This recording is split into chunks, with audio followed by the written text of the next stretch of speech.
Hello everyone, તો અહીં આપેલા જે ઇક્વેશન છે એમાં તમારે એનું દ્વિઘાત સમીકરણ કઈ રીતે બને એ લાવવાનું છે રકમ ઉપરથી. તો અહીંયા પહેલી રકમ વાંચો કે એક સંખ્યા તથા તેના વ્યસ્તનો સરવાળો 10/3 છે. એટલે આપણે કોઈ સંખ્યા ધારી લઈએ કે ધારો કે એક સંખ્યા x છે, રાઈટ.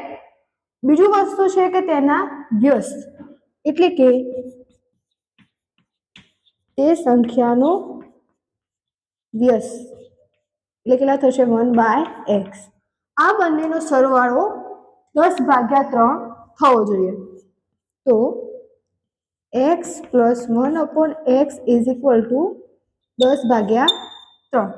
હવે આપણને આવું ઇક્વેશન મળ્યું. પહેલા તો તમારે રકમ વાંચવાની, ત્યારબાદ એનું ઇક્વેશન બનાવવાનું, પછી એનું સિમ્પ્લિફિકેશન આપવાનું. તો અહીંયા શું થશે, તો નીચે કેટલા છે x અને 3.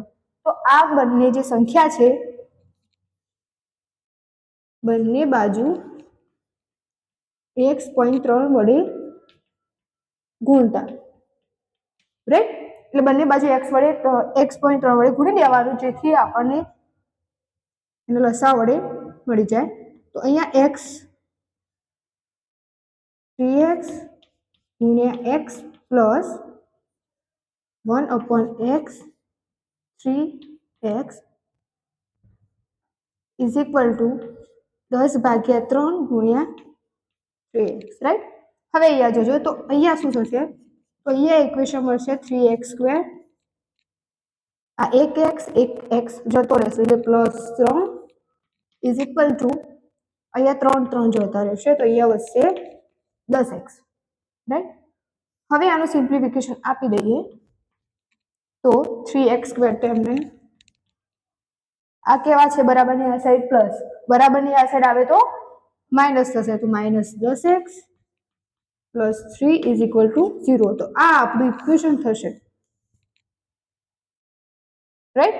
તો જ્યારે આ ટાઈપની કોઈ રકમ આપી હોય ત્યારે સ્ટેપ બાય સ્ટેપ તમારે સંખ્યાને ધારવાની, એનો વ્યસ્ત કીધો એટલે આપણને 1/x લખ્યું અને બંનેનો સરવાળો 10/3 થાય. એટલે આ ઇક્વેશન આપણને મળી. પછી શું કર્યું, તો આ બધાનું સિમ્પ્લિફિકેશન આપ્યું અને આપણને જે દ્વિઘાત સમીકરણ જોઈતું હતું એ મળી ગયું.